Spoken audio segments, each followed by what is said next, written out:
শুনেছি মাঝে মাঝে পোড়া জিনিস খাওয়া ভালো, আর সেটা নাকি শনিবারেই খেতে হয়। কিন্তু কি করব, মনের ইচ্ছা তো আর বলে কয়ে আসে না। সেই সাথে নিউজ ফিডও বলে কয়ে আসে না।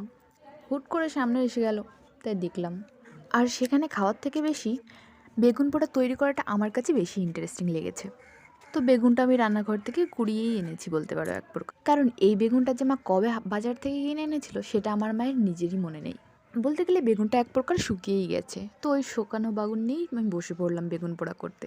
হ্যাঁ, আরেকটা কথা, ভিডিওর সাউন্ডে হয়তো অনেকগুলো ভয়েস শোনা যেতে পারে। কারণটা হচ্ছে আমাদের বাড়ির রাস্তা একদমই সাইডে। বলতে পারো এক প্রকার এটা একটা নিউজ সেন্টার। যদি আমি শুধু আমার ঘরের জানালাটা খুলে ফোনটা একটু বাইরে বের করে দিই, তো তোমরা আশেপাশে ৩-৪টে সারণীর খবর এমনিতেই পেয়ে যাবে। এমন একটা অবস্থা, আমার তো বাড়ি থেকে বেরই হওয়া লাগে না। সময় কাটছে না, তো ঘরে বসে বসে কানটা খাড়া করে দিয়ে বসে থাকো, তোমার এমনিতেই সময় কেটে যাবে। এত পরিমাণ ইন্টারেস্টিং টপিক তোমার কানে ঢুকবে।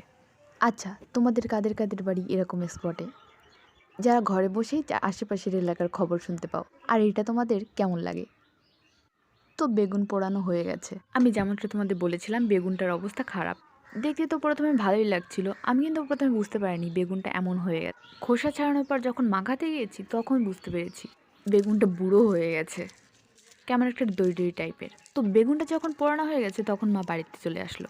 বেগুনের খোসাটা ছাড়িয়ে মাখিয়ে তারপরে কড়াইয়ে তেল গরম করে তেলের উপর দেবো বেগুনটা। কিন্তু তখন মা বলল, তাহলে তো বেগুন আর পোড়া হয় না, ওটা ওটা হয়ে যায় বেগুন ভাজির মতো। বেগুন পোড়া খাবি তো একদম পিওর বেগুন পোড়ার মতো খা, ভাজি করে কেন খাবি? তো তারপরে আমি বেগুনটা ভর্তার মতো করে মাখিয়ে নিয়েছি। আর বেগুনটার একটু বেশি দিন হয়ে গেছে, এই জন্য একটু সুতো সুতো হয়ে গেছে। তো আজকের ভিডিওটা এই পর্যন্ত। ধন্যবাদ সবাইকে।